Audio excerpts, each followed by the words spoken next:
It's the internet. You're busy. Let's do this. I'm Jeff Grubb. I write for GamesBeat.com.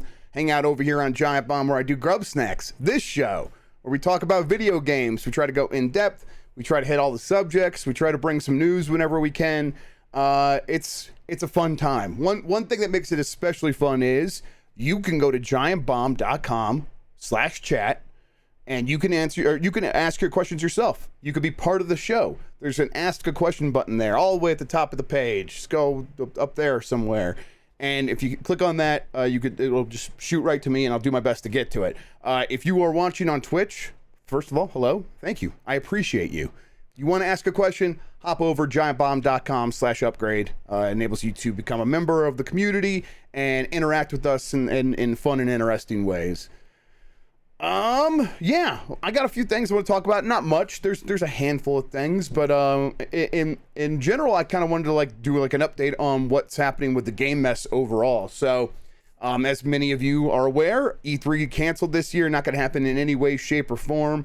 We are going to get Jeff. We are going to get Jeff Keighley's Summer Game Fest, of course. So where does stuff stand when it comes to either doing your own show or doing something with Jeff Keighley? Like, what a lot of publishers deciding to do. Well, I kind of had a hunch that this week is when we would be hearing about Xbox. We found out today Xbox confirmed that they are going to be doing their show on June 12th, just like we talked about on this show a few weeks ago. Like, they are going to maintain that same E3 timing that they always had. A lot of this comes down to momentum.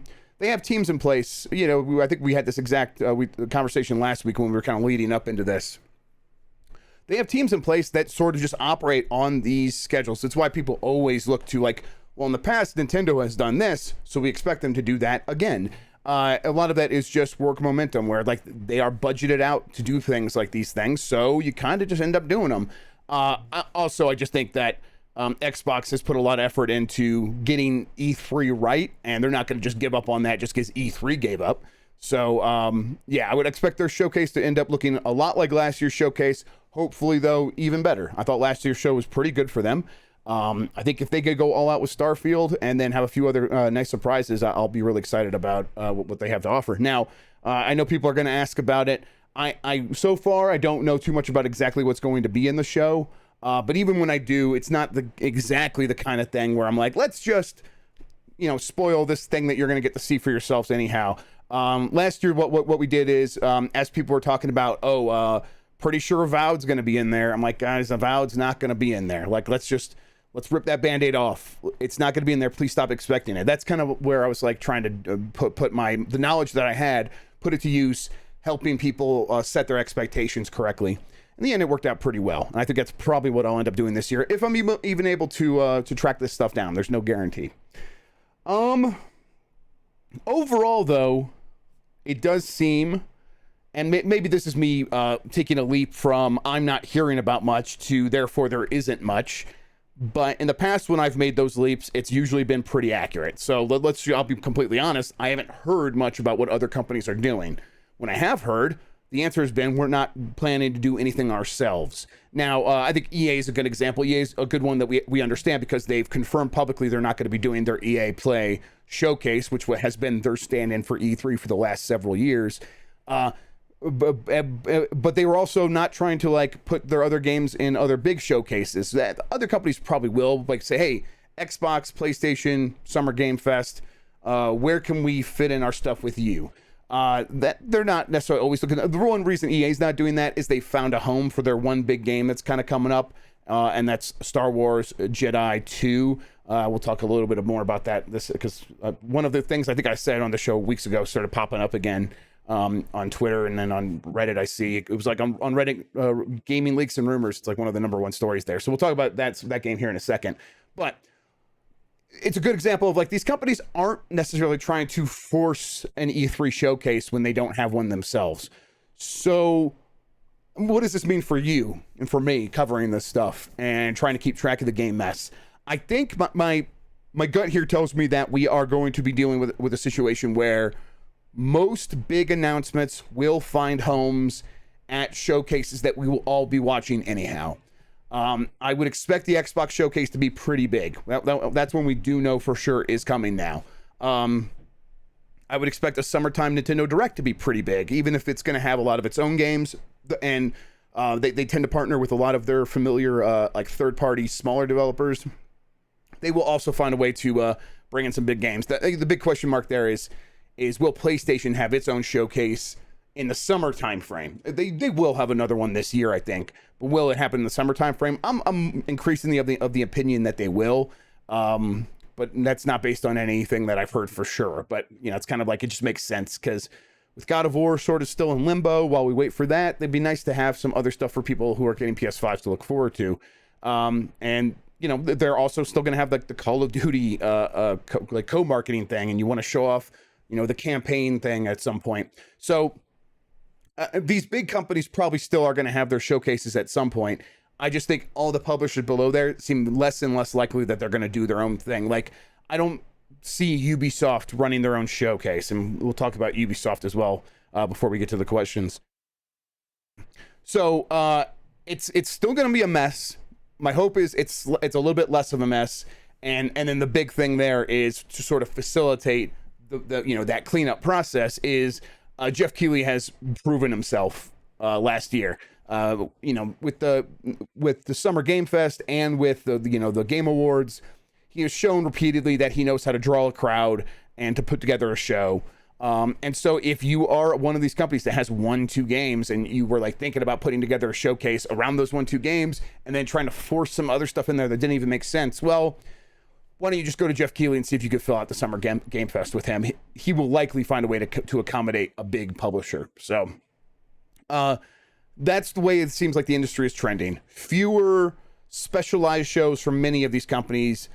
Maybe some like packages that they send over as assets to Jeff Keighley or Xbox or PlayStation or maybe Nintendo, something like that. So kind of maybe just a bunch of big shows and not a million. Well, okay. On the other, then I say not a million little shows. On the other side of that, there will be a lot of little independent shows run by Future Publishing and whatever, the Wholesome Game Show.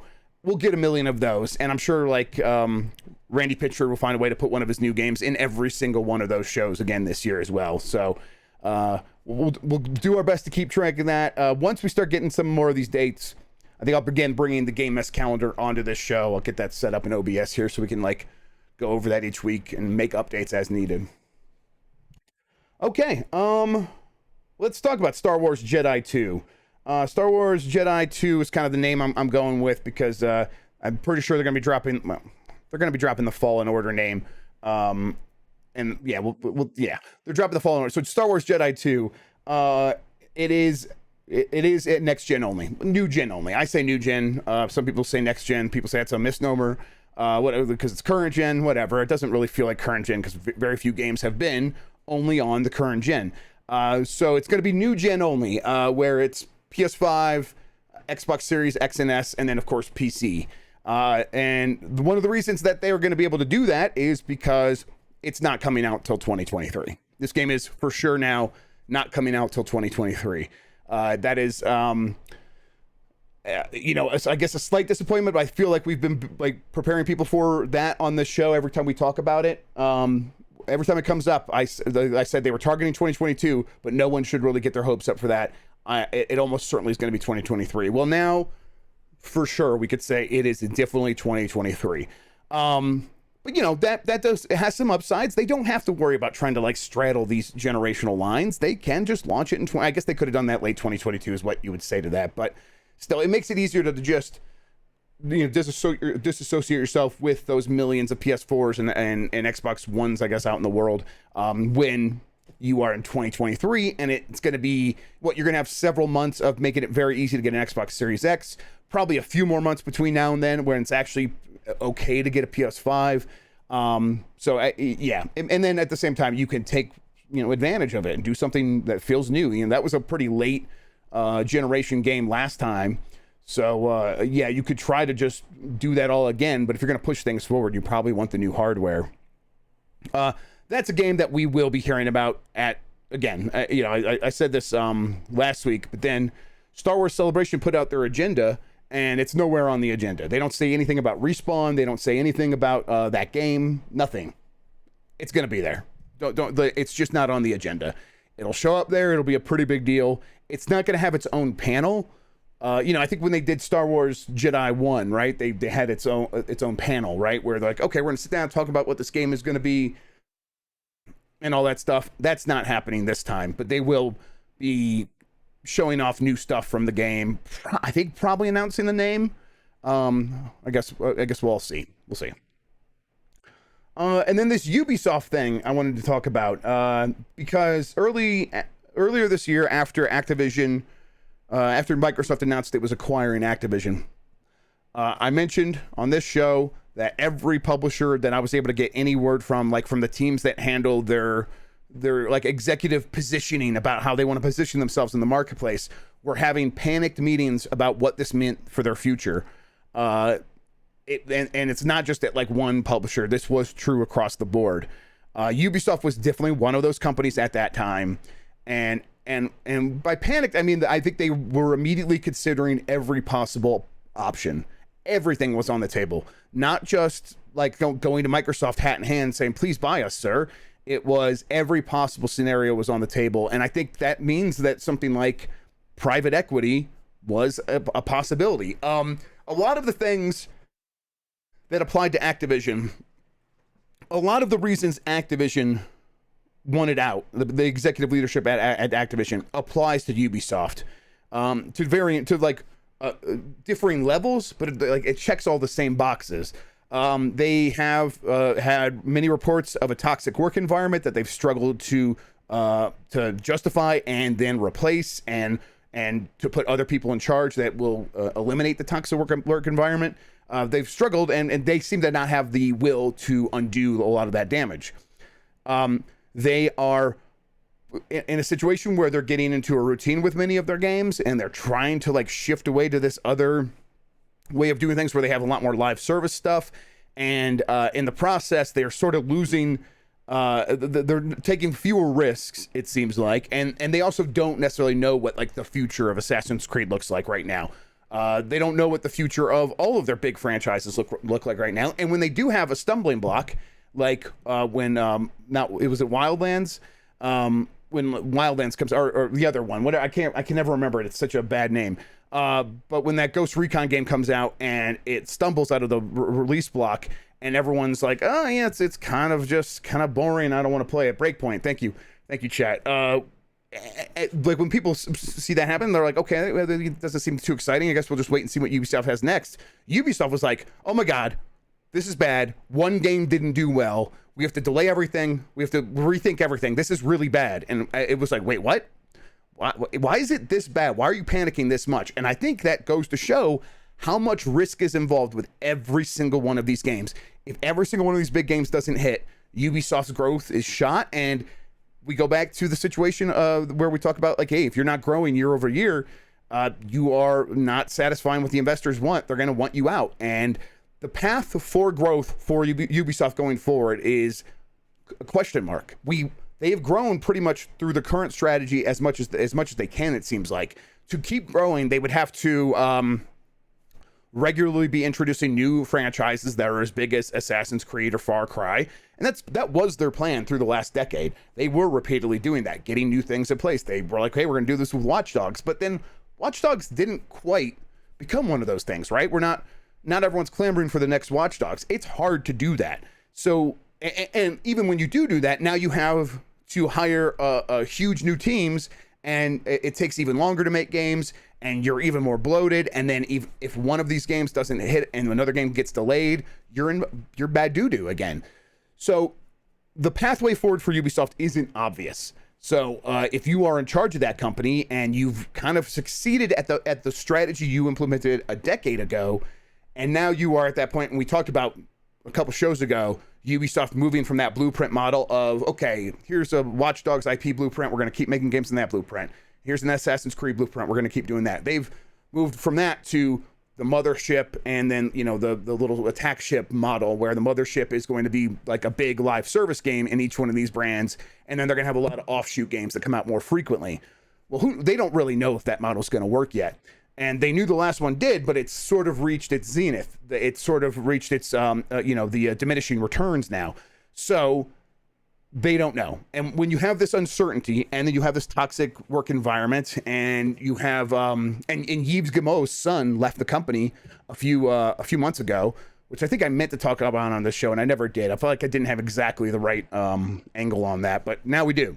Yves Guillemot's son left Ubisoft. He's not at like Gameloft or whatever anymore either, or whatever it is, like the weird mobile version of Ubisoft. I actually don't know the exact relation, but yeah. So it seems like, hey, instead of keeping this business in the family and like passing it on to my progeny, I'm just gonna sell to whoever's gonna pay the most, and that might be private equity, and that would be really bad.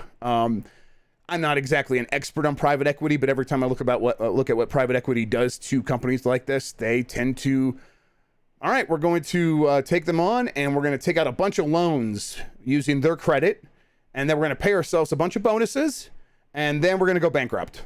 All right, peace out. That's what they did with Toys R Us. And again, this is not a great, I don't have like a huge body of evidence to look at. I mean, and who knows, some private equity firms might be good guys. It seems like a weird thing to say. Probably not, actually, right? But that doesn't mean that's the only option on the table for Ubisoft. Like I said, they're probably considering everything. They are probably considering Tencent. I don't know how much Tencent's going to be willing to spend on them. Maybe they will. But they're probably like looking around. Like if this is a different industry, they would probably be considering something like a merger. But there's not a lot of suitors out there that make sense for Ubisoft, where it's like, hey, we're about to equal size. If we come together, we could sort of be this mega company that really could take on the future, and our growth would be more certain because we have a lot more variety now, and we own more of the market. And I don't know. I just don't know if the companies that sort of fit that bill would be into that. But I have no insight, so I don't know. But yeah, either way, I think Ubisoft probably will continue looking at this stuff. That doesn't mean that it'll go through. Every company's always looking at these things. We saw Microsoft put up a job listing this week for someone to help them with more acquisitions. And that's just like the reality of the world right now, that it's a full-time job at most of these companies to figure out, can we be acquired? Can we merge? Who can we acquire? And there's people on these staffs just working on that stuff constantly. So it's like they will probably continue doing that. And when it comes to Ubisoft, I don't know. I would put it like a 50-50 coin flip about whether or not they continue the way they are as this public company, or if they do get acquired, turned private by private equity or whatever. We'll see. Yes, the Super Embracer Euro Group, right? I believe that was the nation in Robot Jocks, right? Or Robo Jocks. Okay, that does it for what I wanted to talk about. Let's get to these questions. Let's get to the questions. I'm gonna scroll on down here. From Nylock here. Let's start there. Who will fill the Tom Nook role in Disney's Dreamlight Valley? I hope I get to play as Tom Nook, where I am handing out the loans to Goofy, and I show up at his door and say, "You didn't pay, motherfucker. Give me those knees." And it's just a dream of mine. From Christian ARG. Major League 2 is better than Major League 1. I will have to watch them again. I don't think that's true. But, they're both fun movies. I do remember liking them both as kids. And Major League 1 was rated R, though, so I probably didn't watch it quite as much. But still, I like both movies. From Joju22, who should be the father in the It Takes Two movie, and why should it be Kevin James? That's just a beautiful, beautiful notion right there. Yeah, that's absolutely, it should be Kevin James. I guess who should be the mom? I don't know. It should be the wife from all his shows. Remember when he did that one show with that wife, and then that show ended, and then Kevin James started another sitcom and had a different actress play his wife on that show, and the show didn't do very well, so they replaced that wife with the wife from the old show? That's one of my favorite things. That's like, oh, hey, they just want the old wife. Go get the old wife. God. Kevin James, what an American hero. From Doug Foote, good morning, Mr. Snacks. Even though the Red Wings are out, are there any teams you're rooting for in the playoffs? As someone who lives about an hour from Toronto, I hope the Leafs lose in the first round again, just out of spite. I kind of want to see the Maple Leafs win because I think it would be I think that country would just get set on fire, and that would be fun to watch. But I also like kind of want to see Austin Matthews win, because a lot of other people hate Austin Matthews, and I think they hate him because he's American, and they're like, where he's on the Toronto, it's not even real, which is weird. But I don't know. Really, I think I like a lot of the people on Florida Panthers. I think I'd like to see them win. But if Colorado Avalanche win, I won't be mad either. It's come a long way since 25 years ago when they were like the biggest rival against the Red Wings. Let's see. From Dude Long Couch. Good morning, Mr. Grubb. Any idea if Fumito Ueda is working on these days? I don't think we've heard anything from him or his team in quite a while. Yeah, I was actually starting to go through some of the old questions I had that I put on my follow-up list, and I didn't really have time, but I was kind of like, this show I didn't have much earlier this week, so I was like, let me look and see if there's anything here. And Fumito Ueda has been on that since the very beginning, and I was like, I'll begin poking, and I haven't heard anything yet, and I'm not sure if there's much to hear, but I mean, we've seen that companies can work on stuff in secret for a couple of years now. What was the last example of that? Ron Gilbert working on the new pirate game, the new Guybrush Threepwood game, Secret of Monkey Island. So that can happen. Maybe he's working on Secret of Monkey Island 7 or whatever. Fumito Ueda's Secret of Monkey Island 7. From Tom Payne, will Eternal Darkness ever come back in some way? It's probably the single best game that you can't play on PC or modern consoles. I don't think so. I think that Nintendo is probably not going to try to like bring it back, and they don't have Dennis Dyack around anymore yelling at them to bring it back.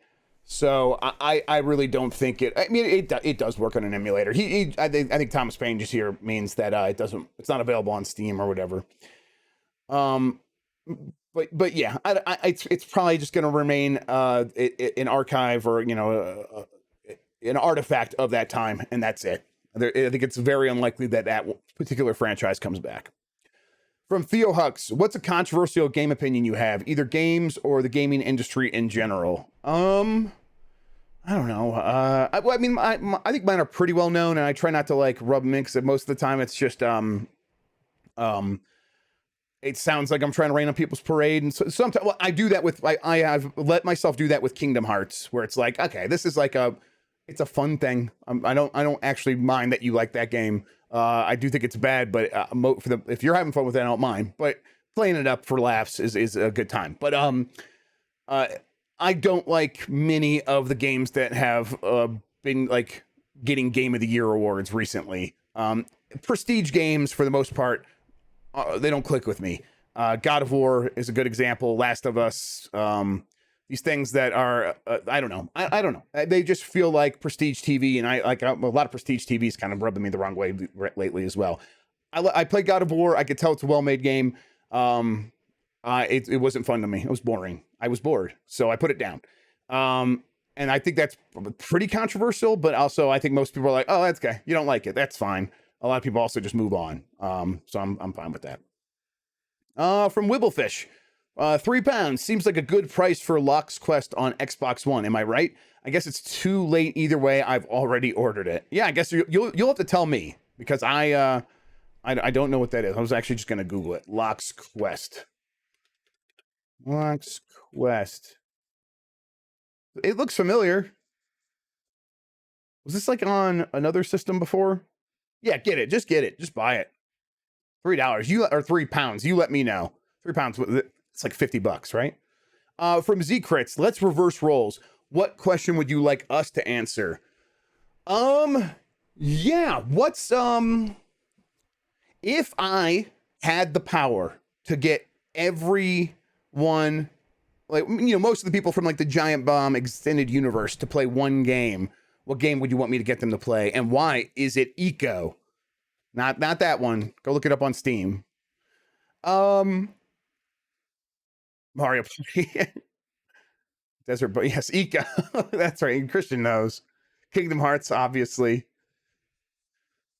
Yeah, no, not Echo the Dolphin, Eco. It's like if Minecraft had a giant asteroid that was going to hit the planet in 30 real world days, and then you have to use a bunch of like interlocking systems that people can specialize in, like capitalism, and you have to work together to build a thing to shoot down the asteroid so it doesn't destroy your Earth basically in 30 real world days. It's fantastic. There's a lot of systems built into it where it tracks pollution and stuff like that. So if you are doing a lot of industry to try to destroy this thing, well, you might destroy the planet yourself. And if you are like killing a lot of deer to get their bones or whatever, you could depopulate the deer down to zero and they'll never come back. And if you deforest the area because you need the wood to build something, well, no, now you don't have any more wood and you're screwed. So you have to like strategically go every 10 feet and like get every other tree, so the tree you leave behind can populate repopulate the earth with more trees, so you can come back a few days later and now a new tree is there. And again, real time. It's such a good idea. It also creates opportunities to really mess with each other. I created a political or an economic system where I controlled the money, and then when I wanted everybody to move to a universal coin, there was a lot of problems because people thought they should get more of those coins because they had more of my money. And so I crashed the entire system by flooding the market with my dollars, with Grubb bucks. That was fun. And then someone to get revenge on me, and I can't remember what for, they took like almost this radioactive polluting agent and dug it under a part of my property because I gave them like permission to like dig on my property to like help me out with something. And then later that night they came and put that underneath my stuff. And so it was like polluting my land. It was it's incredible. It's such a good game.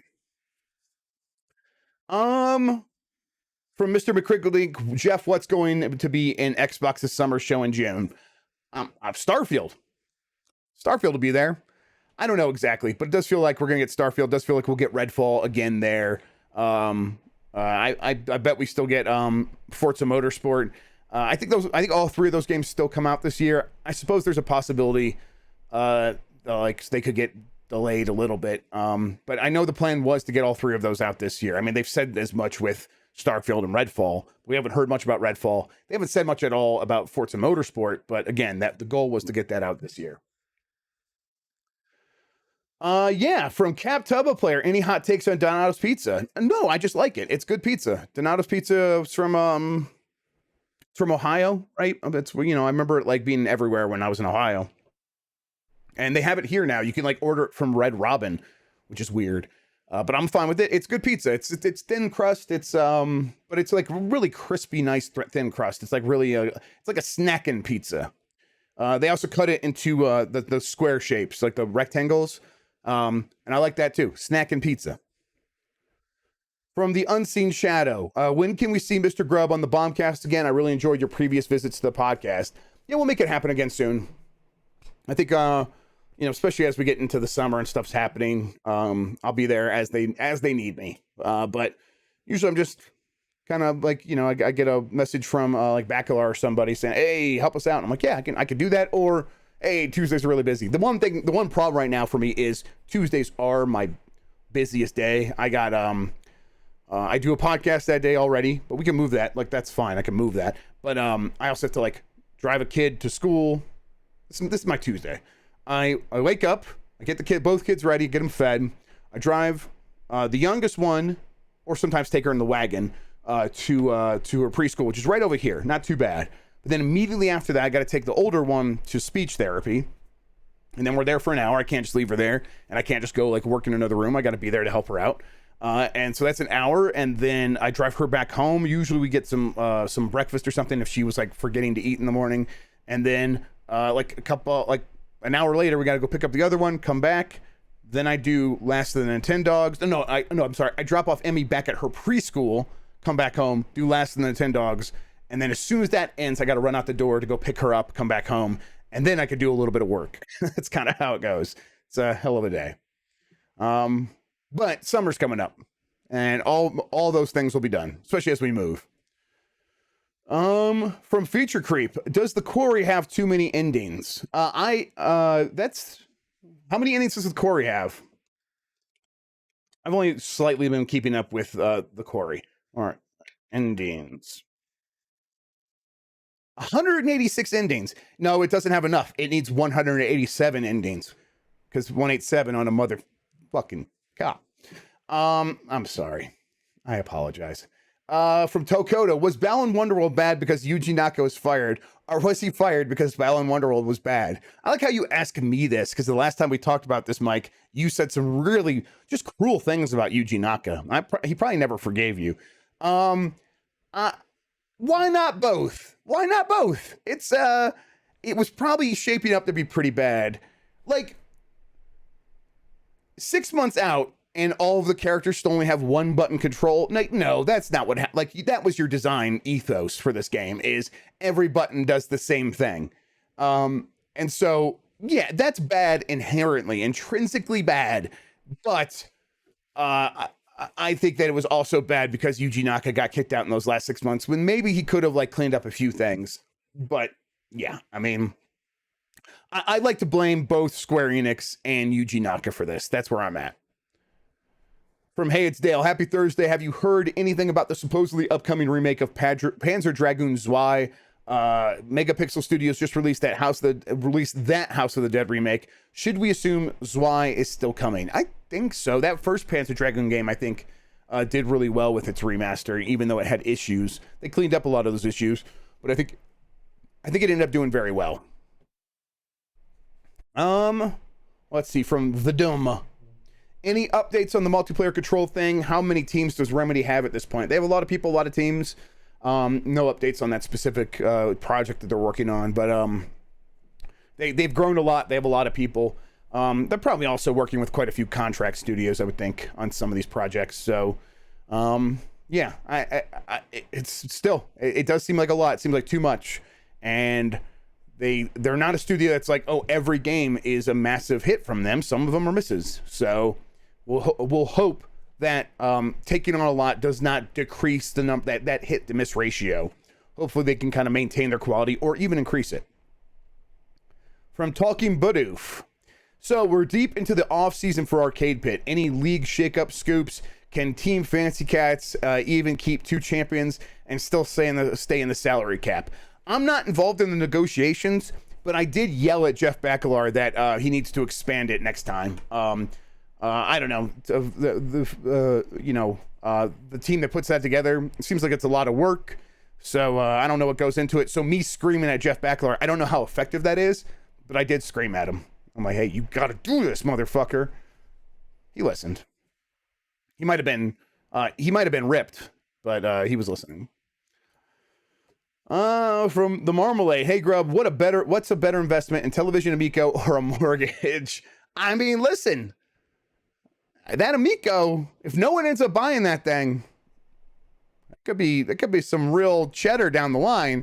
And a mortgage is just like, come on, that's just a thing where it's like, even once you pay it off, you still have to pay $1,000 in property taxes every month. It's gonna be a nightmare.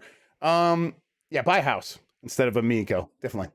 From Sevward, how many licks does it take to get to the center of a Batman calzone? Oh man. 3. From Dogface Pig, what's the deal with Sony owning Evo? Is it for brand recognition? Seems weird to not have a first-party fighting game under their belt, pun intended. Yeah, I mean, I think that they do have like a really strong relationship with a lot of the fighting game developers. And even if many of them aren't if none of them are first party, that doesn't mean that they don't want to like own that space. Like PlayStation is synonymous now with fighting games especially at Evo. Everything's played on a PlayStation.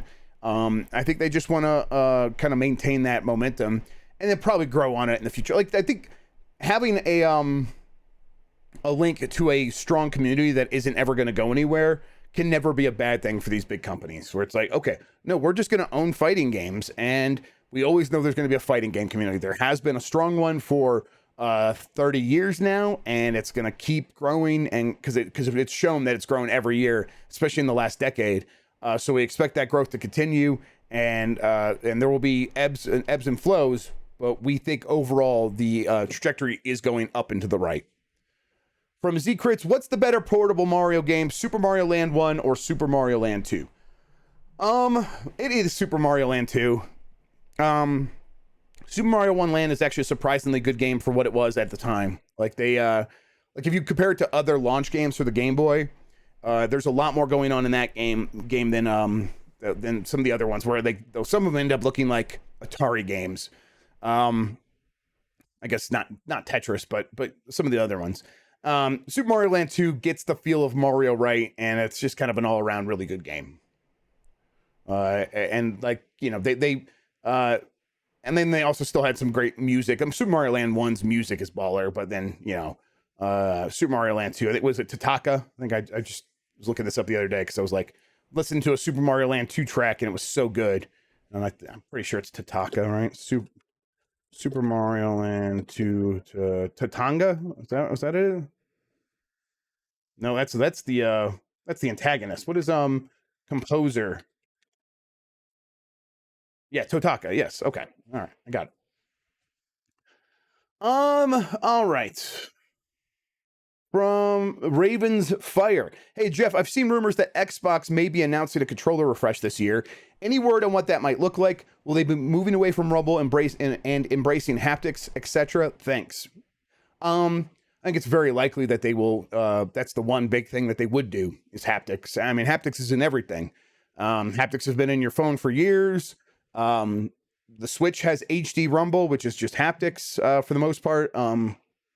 I think virtual reality headsets, the controllers for them have had haptics for years, and it's been really good. I mean, I think I did an interview with the company that is basically the one company that like defined what modern haptics is years ago, and they're like, hey, here's an app where you could just like, we've built a library of effects, and you could feel how realistic it feels. And I'm like, oh yeah, okay, pretty good. I know this is not going to be popular. I almost hope they put a speaker in the controller, because that's actually what does it for the PS5. People are like, oh, it's the haptics. It's so good. You're like, yeah, okay. I get why you think this feels like someone running across sand. But the real reason you feel that way is because when the haptics happens, it makes a foot in sand sound effect coming from your controller, and that is way more effective. But and I know a lot of people hate that speaker. I do have numb hands. Okay, yes. Alexis, Jeff has numb hands, and this is a conversation we have all the time because I'm not as impressed by the haptics as other people. It does, to me, still mostly feel like mechanical whirring. But whatever. From Sevward, give us a hot take. What's a good game that you think is kind of bad? I mean, Elden Ring. Elden Ring is actually a bad game in many ways, and yet it's so much better than everything else. Like, that's the way I would put it. It's like, this is kind of a bad game, and yet I'm having way more fun with it than I would have with any game that is like actually polished and good. Yeah. Maybe I should go the other way. Aladdin for Genesis is a good game, and I think it's actually okay. It's not bad. Earthworm Jim, all those shiny games from that time, and all the that from that team. I know Aladdin wasn't shiny, but yeah, the jank is the charm. Absolutely, like, yes, the jank is like you built a relationship with the jank in something like Elden Ring, and it becomes like a part of you or something. And when you polish off those rough edges, it just feels so much more sterile to me. From Major Mitch. I wonder if that's Major Mitch Minotti. One of the early promises of the Switch was that Nintendo could consolidate its first-party console and handheld output onto a single device. Has this worked out in practice? Has the Switch had higher first-party output than past consoles? Now, I won't say, I don't know if it has had higher output. It does feel like it, but I guess I would want to like look at the numbers side by side. I would bet that if you compare it to the N64, so that's going way back, but I remember the N64 having several droughts of first-party releases, and that being a major pain point for that console. So it probably has worked out, but it's also just enabling the studios to bring their what was their design ethos to one system. So we do get like the new like WarioWare game on the Switch, and some people don't love that WarioWare game, but it's like, okay, we are going to still continue to get those kinds of games just on this system that's supposedly just a home console. But it works out because they can do Zelda Breath of the Wild and Zelda Link to the Past, or I'm sorry, Link's Awakening remake, and put them all out. And for Nintendo, they could sell Link's Awakening for $60. So a game that they probably would have sold for 40, maybe if it was like a new handheld, a new generation of DS or something, maybe they would have moved up the price to $50 or something like that. But no, they're selling it for $60 now. So they get more money for it, and they tend to sell even better than they did on handheld. So yeah, it worked out for them. From JP Terps fan, PSVR 2 was present at GDC, and presumably there have been plenty of dev kits out there for a while. Have you heard any initial impressions of it from devs? The word I've heard is that it's very impressive and people really like it. And they think the haptics are very cool. The haptics in the PSVR 2 headset itself. So, yeah, and that should be very cool because, again, they are pairing it with the visuals and the audio all at once and getting that whole experience working. That should be like, you're going to feel like you have raindrops falling on your head. That's going to be something that's going to be in every game early on. But beyond that, I haven't heard much. I think we will probably get a blow. I mean, maybe that is what Sony does first this summer, is a PSVR 2 blowout. And if they launch PSVR 2 this holiday, like, is there any word that they might do that? Maybe that's a bit early. Maybe they launch it in March or something. But either way, I mean, that's still coming up relatively soon. They're going to have to do a blowout for this thing. I would expect that to probably happen here in the next few months. From Tartiran. Yeah, so no Avowed this year then, huh? If you mean, will Avowed be released this year? No. Will Avowed get like revealed again this year and we'll have a big thing at E3? I don't know. I think there's a strong possibility, but I would not expect to see Avowed at like it's not coming out this year. It's not going to launch this year, and it never was. From Kane Highwind 09, which is better than which is better between Alien and Aliens in your opinion? Also, best Arnold movie, and why isn't it Predator? Predator's pretty high up there. Best Arnold movie is probably just Terminator or Terminator 2. But I mean, he's got a lot of good ones. I really, really, really, really love Running Man. Running Man is kind of perfect. It just nails every beat it needs to nail. It's got the really good cheesy one-liners from Arnold, like the wink at the camera kind of one-liners that I really like. And the character designs are fantastic. Total Recall is also fantastic. Yes, Total Recall is also great. Arnold's got so many great action movies. Between Alien and Aliens, I think Aliens is the more fun movie. It's the more establishes more of a universe. There are more blue collar characters, which I always love. James Cameron's always great at that. And I really like being with these blue collar characters in this environment. And or like, you know, not that there weren't blue collar characters in the first one, there were, but like they feel more blue collar, more realistically blue collar in Aliens. But both movies are great. They're just going for different things. They're like different genres. Like Alien is a horror movie. Aliens is this sci-fi action movie. They just use the same structure of you are contained with this thing. What do you do? And when you are, you know, this lone woman who mistrusts everyone around you, that you're in a horror film. And when you are, you know, with all these Marines, it's just a different situation. And I like that they explored both different situations. If I had to pick one to watch at any one time, I would probably more often pick Aliens, but Alien is also really good. And we're losing frames. All right, let's get the Future Creeps question. Will there be any program interruptions during your move? Possibly. We'll see. Let's take a look at the dates. What are the dates? I have oh wait, there's this where's Windows 11 put the calendar? It's right there, right? No. Oh, there it is. It just took a second to pop up. A laggy calendar, always a really good operating system. Okay, so we're at the end of April right now. At the end of May, I will be moving. So on Thursday, I might actually, on June 2nd, that Thursday, God, there could be events happening by then. I could be in a hotel. I might be in a hotel or on the road. If that happens, I'll, you know, we are planning this. If I'm in the hotel, I'll probably still just do it. It's going to depend on the internet. I know that they have a wired business thing where we're going, so I'll just go plug in and we'll do a show on the road, which I don't mind doing. I like that sort of thing. I like taking work with me and doing it on the road.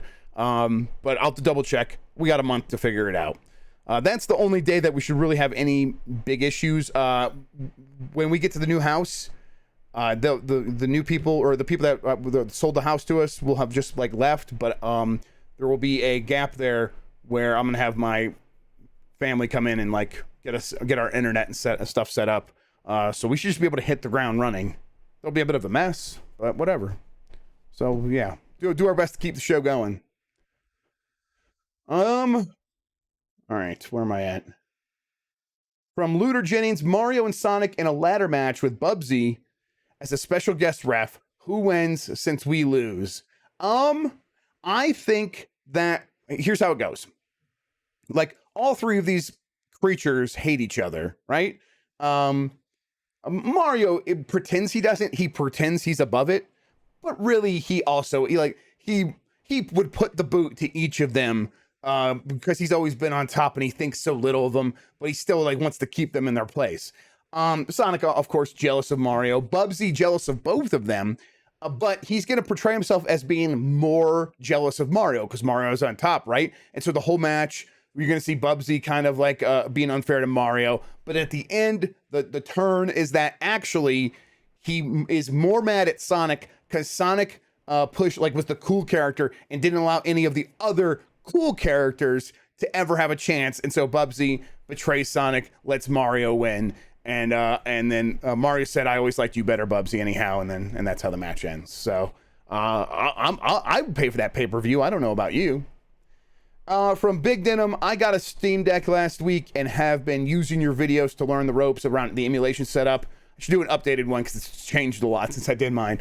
So thank you. I'll probably start with, there's like some good pointers in those that you could still take from, like navigating the desktop environment and setting up the trackpads for shortcuts and emulators. But honestly, at this point, just go to EmuDeck. Just go download EmuDeck from right on your Steam Deck from the desktop mode, and just follow the instructions, and you'll be good to go. I'll probably start with some trash games like Aladdin on Genesis. Just kidding. That game's amazing. You're a monster. All right. Fair enough. Listen, it's fine. It's fine. For one of those games, it's one of the better ones of from like Dave Perry's team.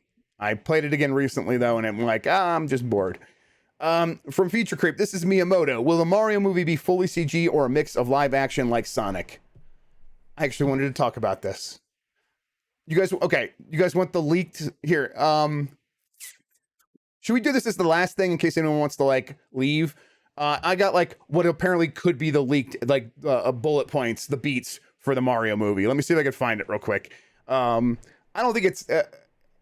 Who knows if it's real? I think there's a chance because it's coming from like a pretty similar source that had a lot of the Sonic stuff. Also, I'm pretty sure the movie is just going to be called Mario. That's not a guarantee, but it seems like it's going to probably just be called Mario. God, let me see if I can find this. I think I have it right. You know what? I know I'll have it in email.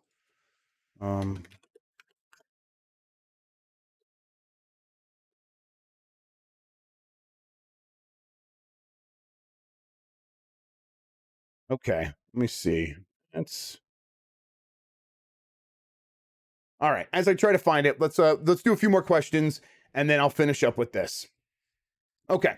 So yes, I think it's gonna be fully CG. I don't think there's gonna be live action in the Mario movie, and the reason is because of this story. But we'll talk about it. I don't think they're gonna do the kid in King Arthur's court was the isekai thing where it's like, I got sucked into the Mario world. I'm Chris Pratt. Really, I'm actor Chris Pratt. And now I'm Mario. Weird.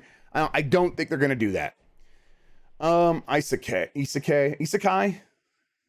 icy cake, kid in King Arthur's court. Let's just say that. Easy guy. Icy cake. Okay, you're all just saying different things now. This is not helpful at all. From Bad Games, what are the odds that Street Fighter 6 is not on the PS4? Pretty low. I think it's pretty low chances that it doesn't end up in the PS4. I think at least for now, it's launched. I mean, unless Sony, I guess. I mean, even Sony wouldn't pay to keep it off PS4 to make it PS5 only. I don't think they would do that. I think it's the kind of game that you want to have run on everything. So it's probably going to be on everything. It's pronounced, and then a bunch of Japanese characters. Thank you very much. From Feature Creep, Spaceballs, or Robin Hood Men in Tights? At this point, Robin Hood Men in Tights.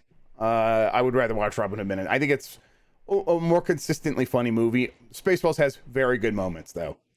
From T-Dot, do you think Microsoft would make some sort of giant crossover game, considering they have a bunch of IP now, like a kart racer or as a Smash Bros? Who would you main Clippy?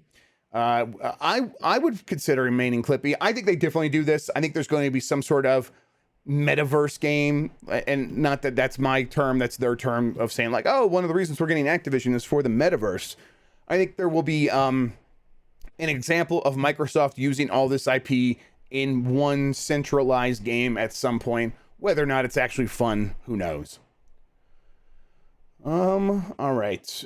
From Propaganda Panda, any thoughts on Bloomberg reporting on stockholders thinking Activision cross Microsoft deal will not go through? Sorry if I already asked. I was late to the party. No worries. I think some stockholders probably do think that. There's plenty of examples of big deals not going through, and not just because regulators said it couldn't happen.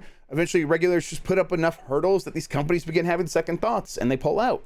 That has happened before as well. I think Microsoft had to pay a lot of money if that happens still to Activision. I believe that's how it works. So no one wants the deal to fall through necessarily at these companies, at least for the most part, it seems like.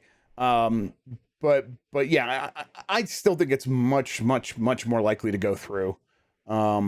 If the big hurdle is regulation, if there's some reason inside these companies that people start standing up and saying, we need to end this, we need to not do this, well, then that will change. But we haven't heard anything about that. Not really. Stockholders is one thing. If it's the people in charge of making the deal happen that start talking that way, then it's a completely different thing. From Being CPM, have you heard anything about Arc 2? No, that's the one with Vin Diesel, right? God, Vin Diesel was like as part of that trailer for the reveal of that game. No, I haven't heard anything about it. They'll reach out once they have something to talk about, though. All right. From Optimus Subprime, will there be more fire in Canada if they win or lose in the Stanley Cup Finals? I think if they win, there will be a lot of rioting. I think if they lose in the Stanley Cup Finals, there will be a lot of rioting as well. But we'll see. From Final Dasa, what's up with Stadia? Is Google just going to let it die a long and quiet death? Yeah, it's shifting to that white label model. It's shifting to, we're going to provide technology for other companies and let them call it their streaming. Like, just say, oh, you can buy the streaming version of this game and it's running on Stadia, but it doesn't say Stadia anywhere. They made the tech. It didn't work as its own business model. They'll find ways to slowly build it up again, and they'll find other ways to grow their infrastructure so that it makes sense. Like I said from the beginning, these companies want to have these cloud consumer-facing products. So when you pay a lot of money, and it gives them more money to put nodes, like connection nodes, closer and closer to everybody's homes around the world, so that they can just build out their cloud network, and then they can sell capacity on those networks to companies where they would make the real money. But Google will just have to find another way of doing that. From MCP, any chance Bungie is still putting some effort into a new marathon game? I don't know. I don't think so. I bet that new game that they're working on is probably not marathon, but I don't know for sure. That would be fun. I don't know. From Shadoweth, hey Jeff, please join Mastodon. I need people to follow on Mastodon. I tried to join Mastodon years ago and got confused and didn't know what to do. Didn't know how to do it. So I'll try again. Maybe you can give me instructions. From Looter Jennings, Kingdom Hearts obviously is probably referring to the good game that's bad. No, that's just a bad game that's bad. From Catapus, why have we allowed DLC to stand for downloadable content when it's only 2 words? Yeah, I feel like there's a time on the internet, in the early internet, when downloadable had like a hyphen in it, like upload, download. It was a bad time. We didn't know what we were doing. Also, I think maybe, I don't know, but the way these initialisms can happen, there's no rhyme or reason behind them most of the time. From Sevward, over under on the first mod for Starfield, and all it does is change the title to Garfield. I mean, I think there's a really good chance that you're absolutely right about that. I bet, although I bet a lot of like old mods from older Bethesda games just end up working. They just work, and so those will be the first mods. But the first new mod, yeah. From Gunslinger, do you think we'll ever hear anything about In the Valley of the Gods? Remember that trailer? I do, even though I'm wrong and we won't. I do believe that we will. I've said this the last couple weeks, where I want to continue believing that we're going to get that game, even though there's no real chance that we will. From Tartiran, why did Jeff Grubb ruin Balan Wonderworld? I'm a monster. I'm a true monster, and I see something beautiful and pure, and I can't let it live, so I destroyed it. That's a bad game, and people should feel bad for liking it. From Gunslinger, think we'll hear anything about any new hardware upgrades to the Xbox Adaptive Controller? I know it wasn't made to be sold for profit, but my nephew gets a lot of use from it. I think we will eventually. I don't know if it's going to happen anytime soon. I know that's a thing that they don't want to like become obsolete, or suddenly a new protocol comes along and doesn't work with it. They will do their best to make sure that it stays modern and current, and that everyone can get use out of it. The PlayStation and Switch both still don't work with it, right? That should be the next big step, where you could just plug it into a PlayStation, just plug it into a Switch, and it just works. I hope that's where they're headed with that, where Microsoft can make that happen. From Looter Jennings, if you had to guess, how much would you say a factory sealed Ouya sells for on eBay? Because it's more than you think. Is it really? Okay, how much did it cost when it came out? Wasn't it like $80? How much did the Ouya cost when you had to like buy it? I'll say, if it's more than I think, I'll say it goes for $90 on eBay. Actually, it was $60. Is it 60? Any kind of more than $10 is more than I would think. Two bills. Yeah, I don't know. Well, I'll look it up. I'm just gonna look it up. eBay. $150 seems to be the going rate. $125 if used. $25 for some listings. Man, and those are like ones that have actually sold. Are people actually buying factory sealed Ouyas? It's got to just be content creators. We'll see. From Big Denim, do you think Microsoft would ever acquire a fighting game studio? That genre seems like a perfect fit for Game Pass, considering the reliance on character pack DLC for additional revenue. I don't know. I think they would possibly do that, but I don't know if they would ever just like acquire that fighting game studio, expecting them to only ever make fighting games, period, forever. But you're right that it does make sense for kind of like putting that out on Game Pass and then providing a long tail for it. Yeah, you're right. It makes sense. I think one thing with the problem with fighting game is you want it everywhere. And I suppose Microsoft would have no issue with putting their game everywhere if it needs to be everywhere, right? So maybe that isn't a problem.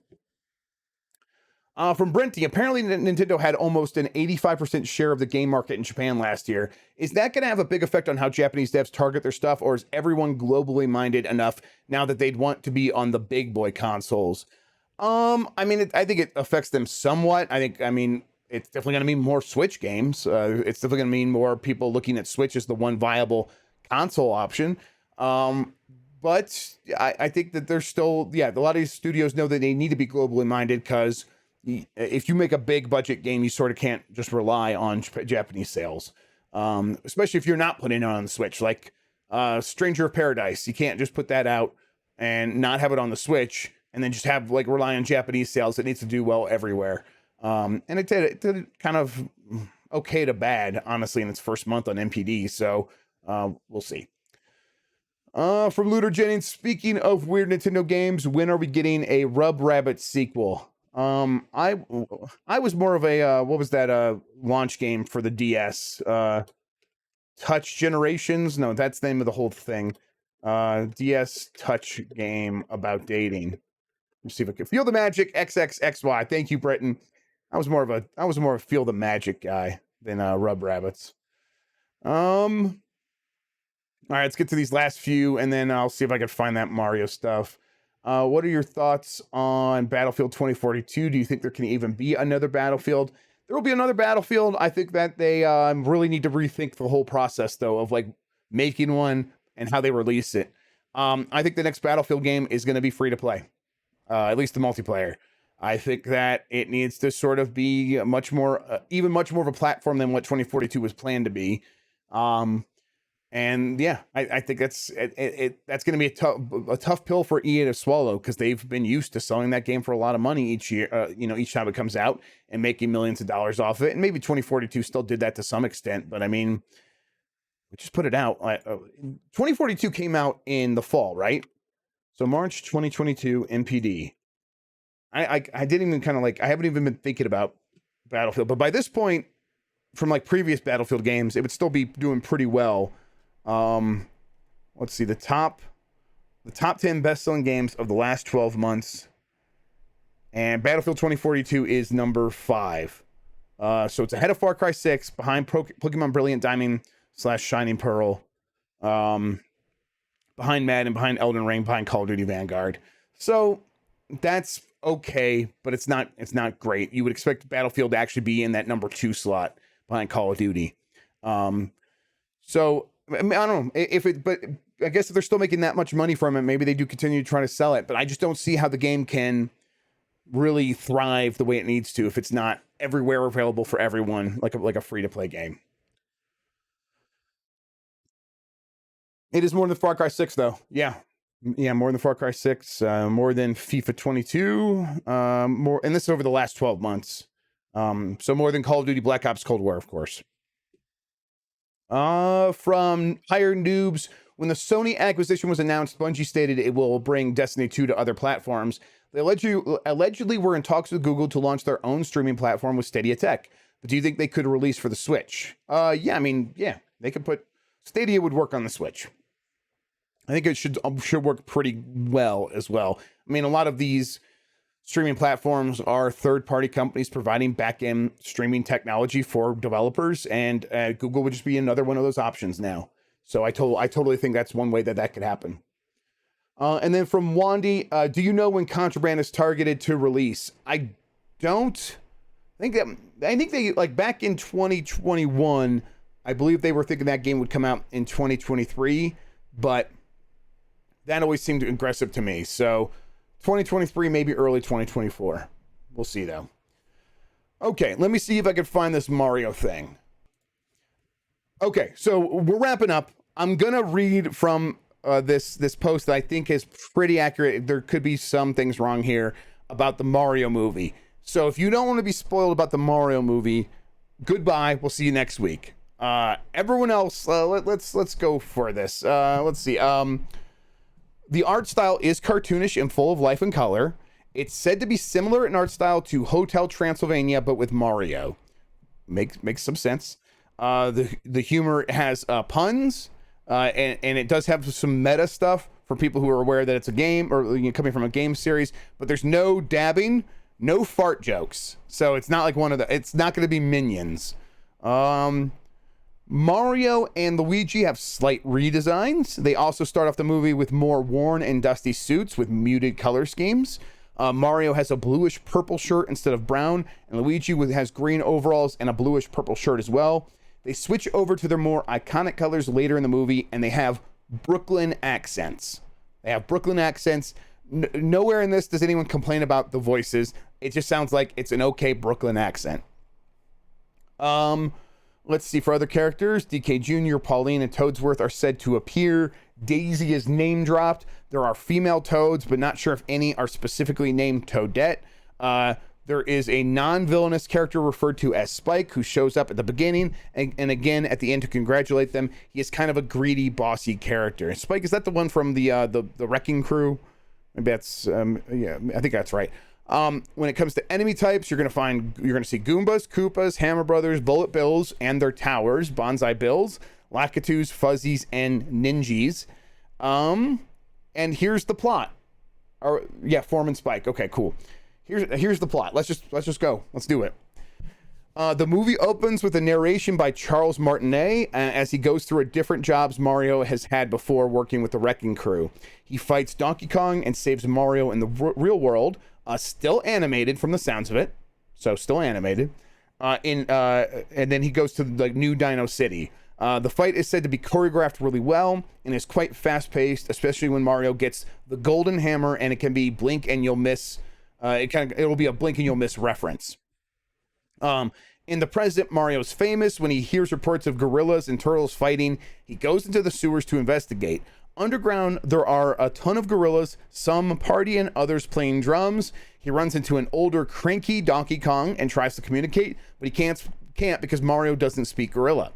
They end up falling through a pipe into the Mushroom Kingdom. Some point in the beginning, we hear the first song. It is a musical. There will be a handful of songs. In this song, Bowser sings as we see his younger years and his desire to take over Mushroom Kingdom. He then kidnaps Princess Peach, blows up Mushroom Kingdom, and heads for his ship. Mario and Captain Toad go on a journey to stop Bowser. At some point, we get a second song about plumbing. I can't wait to hear the plumbing song. Luigi is concerned because Mario has been gone for quite some time, so he goes into the sewers to investigate and ends up in Mushroom Kingdom, specifically the Forbidden Forest, where he runs into Yoshi. Mario goes to fight Bowser, but is defeated. Kamek drops him off the ship into the Forbidden Forest, where he meets up with Luigi and Yoshi. They get new costumes with their more iconic colors and head for Bowser's castle. At some point, they come across these 3 Bowser clones. They are mostly there to tell jokes, but once they are defeated, they shapeshift into this gross, indescribable combination of enemies. At some point before the final battle, the final song plays, where basically everyone sings. The Toads sing about saving the princess. Mario and Luigi sing about not losing hope, while Bowser and Peach argue to the beat of the song. In the end, Kamek gives Bowser a mushroom. In the end, Kamek gives Bowser a mushroom, causing him to grow. He chases Mario and Luigi through this pipe maze across many different locations: a desert, ocean, forest, a cloudy area, to name a few. Power-ups like the Fire Flower and Star make an appearance here as well, but they don't appear anywhere else in the movie. Yoshi also fights with Kamek because they have some history. Kamek uses his wand to mess around with Yoshi, altering the environment and whatnot. At the end of the chase, they trick Bowser into going through the last pipe, ending up in his own lava pit, where he burns to death, apparently. Mario decides to open up a plumbing service in the Mushroom Kingdom, and this is pretty much where the movie ends. Post-credit scene is... Does anyone want to guess what the post-credit scene is, based on what we just heard? I'll give you guys a second. Let's see. It kind of sounds like the Lego movie in a way, with the plot themed songs and many different characters and locations. Again, this is from the person leaking this stuff. No, Bowser returns as Dry Bowser is the post-credit scene, apparently, so far. So he pops back out of the lava. He's not really dead. It's Dry Bowser. So that'll be fun. Dr. Strange shows up. I don't know. I mean, here's the thing. I'm not too. The reason I believe this. One of the reasons I believe this is because of the recent delay. They probably have been showing this to test audiences, and they're probably not super happy with this. Although it sounds fine to me. Sounds okay. So yeah, that was a lot to take in. I know I talked fast, but I don't know. Maybe I can find a way to put this beat by beat up somewhere on the internet and everyone can read it. But yeah, okay. I think that's going to do it for our show. Now that we've all seen the Mario movie, I feel blessed to have done that for you. Yes, I definitely prefer moist Bowser as well over Dry Bowser. Okay, let's wrap this up. Thank you everybody for tuning in. I really appreciate it. I will have another show next week. Until then, though, take care of yourself. Have a good one, and goodbye. Ow.